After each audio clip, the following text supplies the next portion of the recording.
एक कच्चा आलू और एक कच्चे गाजर को कद्दूकस करके ये नाश्ता हमने बड़ा ही मज़ेदार और टेस्टी सा बनाया है, जो कि खाने में डिलीशियस और खाने में एकदम टेस्टी भी है।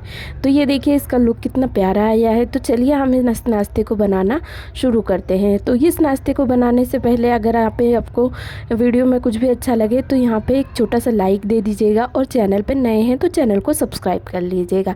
तो चलिए बना लेते हैं। तो यहाँ पे पैन में हमने 1 चम्मच तेल को गर्म करके जीरा डाल लिया है। जीरे को अच्छी तरीके से चट करने देंगे। इसके बाद यहाँ पे लंबाई में कटा एक प्याज लेना है, और प्याज को इस तरीके से डाल करके अब इसे भून लेना है। तो 1 से 2 मिनट अच्छी तरीके से प्याज को इस तरीके से चलाते हुए यहाँ पे भूनेंगे। और इसका थोड़ा सा प्याज जब चलाते हुए नरम होने लगेगा, थोड़ा सा इसका कलर चेंज होने लगेगा, तब यहाँ पर हम स्वादानुसार नमक इसमें ऐड कर लेंगे। नमक को डाल करके भी अच्छी तरीके से थोड़ा सा मिलाते हुए चला लेंगे। और इस तरीके से 1 मिनट और चलाने के बाद अब यहाँ पर हम एक कच्चा आलू इसमें ऐड कर रहे हैं। तो आलू को अच्छी तरीके से कद्दूकस करके यहाँ पर धो करके हमने लिया है। इस आलू को यहाँ पर इस तरीके से हम डाल लेंगे, और डाल करके यहाँ पर अच्छी तरीके से हमें इसे भी चला लेना है। तो चलाते हुए इस तरीके से मिक्स करेंगे तो आलू भी अच्छी तरीके से हमारा जो है वो मिक्स हो जाएगा। और आलू भी मिक्स हो चुका है।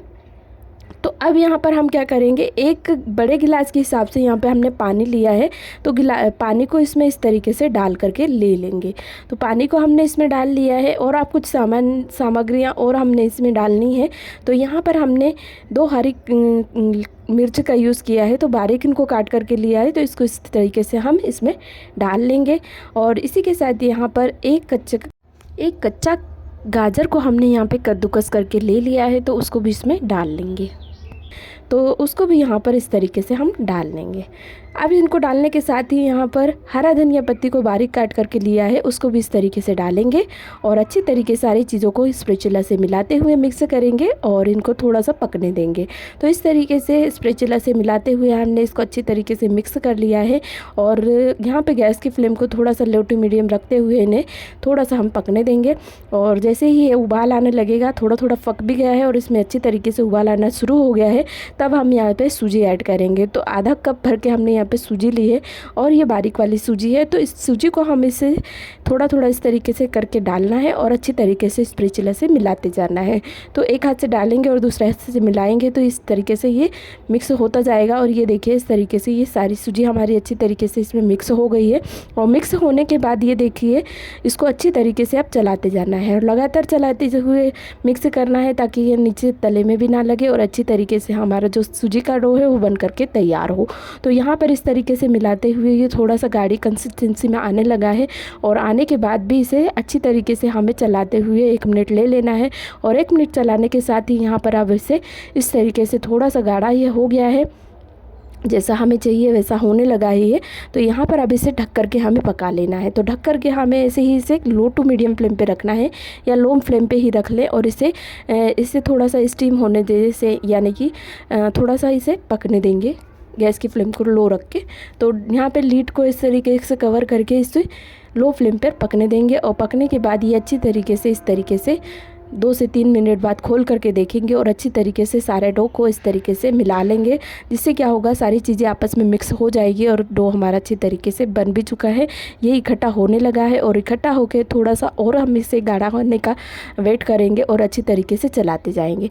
चलाने के बाद ये इस तरीके से कढ़ाई को छोड़ने लगा है ये अपने आप ही, और छोड़ने के साथ ही ये थोड़ा सा डो फॉर्म में भी आने लगा है, यानी कि एकदम गाढ़ा हो गया है। तो अब यहाँ पर क्या करेंगे, हम यहाँ पर गैस की फ्लेम को ऑफ़ करेंगे, और यहाँ पर हमने एक प्लेट ले लेनी है। प्लेट को यहाँ पे हमने ग्रीस करके ले लिया है। तो इस तरीके से ग्रीस करके लेंगे तो ये चिपकेगा नहीं डो हमारा। और यहाँ पर इस तरीके से इस डो को पूरी तरीके से इस तरीके से प्लेट में निकाल लेंगे। प्लेट में यहाँ पे निकालने के बाद अब इसे हम थोड़ा सा ठंडा करना है। तो ठंडा होने के लिए इसे साइड में रख देंगे, और ये इस तरीके से ठंडा होता रहेगा। तो यहाँ पे कम से कम मैंने 10 से 15 मिनट इसे ठंडा होने दिया है, और ये अच्छी तरीके से ठंडा हो चुका है। तो इस तरीके से ठंडा हो गया है हमारा जो सूजी का डो है। तो उसको अब हाथों से मसल के हमें एक समान कर लेना है इस तरीके से।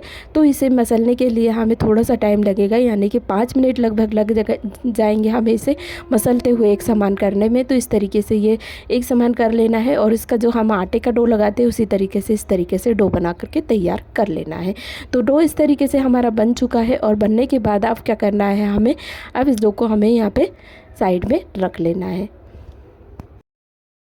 अब इस डो को हमने थोड़ा देर के लिए ऐसे ही सेट होने के लिए रख दिया है, जब तक हम दूसरी तैयारी करेंगे। तो यहाँ पर हमने ब्रेड के जो कॉर्नर होते हैं किनारे, यानी कि उनको इस तरीके से निकाल करके ले लिया है। तो इसका हमें ब्रेड क्रम्ब बना करके तैयार करना है।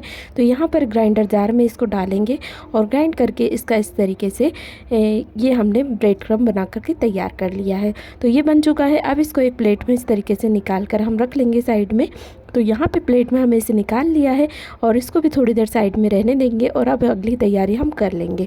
तो यहाँ पे एक छोटा सा हमने बाउल ले लिया है और बाउल में यहाँ पर मैदा लिया है। तो यहाँ पे 3 चम्मच लगभग हमने मैदा लिया है और मैदे को इस तरीके से चम्मच से डाल करके ले लेंगे। मैदा हमने इस तरीके से डाल लिया है बाउल में। इसके बाद यहाँ पे थोड़ा सा हम नमक डालेंगे टेस्ट के लिए और इन दोनों चीज़ों को अच्छी तरीके से चम्मच से मिला करके ले लेंगे। इन्हें मिलाने के बाद अब इसमें थोड़ा थोड़ा करके पानी डालेंगे और इसका एक घोल बना के तैयार कर लेना है हमें। तो इस तरीके से मिलाते हुए इसका एक घोल इस तरीके से बना करके हमने तैयार कर लिया है। तो ना ज़्यादा पतला रखा है और ना ही ज़्यादा इसको गाढ़ा करा है। इस तरीके से ये बन करके तैयार हो गया है। तो घोल हमारा बन करके तैयार है। ब्रेड क्रम्ब भी हमने बना लिया है। तो अब यहाँ पर नाश्ते को हम बना लेंगे। तो नाश्ते की ओर चलते हैं हम बनाने की ओर। तो यहाँ पर डो में से एक एक पोर्शन इस तरीके से छोटा छोटा लेंगे और ले करके हथौलिये से इस तरीके से पहले गोल गोल लोई जैसा बनाएंगे और उसको इस तरीके से हथेली से ही फैलाते हुए इस तरीके से लंबाई में फैला लेंगे और फैला करके इस तरीके से शेप देकर ये नाश्ते को इस तरीके से हम बना लेंगे। तो एक इस तरीके से बना लिया है हमने और इसी तरीके से आप दूसरा भी देख लीजिए।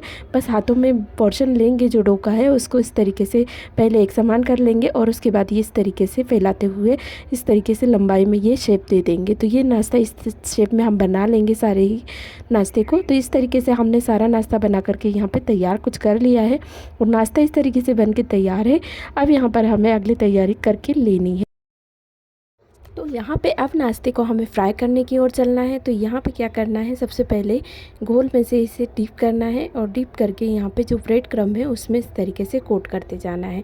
तो एक एक नाश्ते को इस तरीके से हम पहले घोल में डीप करेंगे, जो हमने मैदा का घोल बनाया है उसमें। तो इस तरीके से एक को लेंगे और घोल में डालेंगे। डाल करके यहाँ पर कांटे की चम्मच से इस तरीके से हमने इसे डीप होने के बाद निकाल लेना है। निकाल करके यहाँ पर इसे जो हमने ब्रेड क्रम्ब बनाया हो उसमें अच्छी तरीके से कोट करके ले लेना है।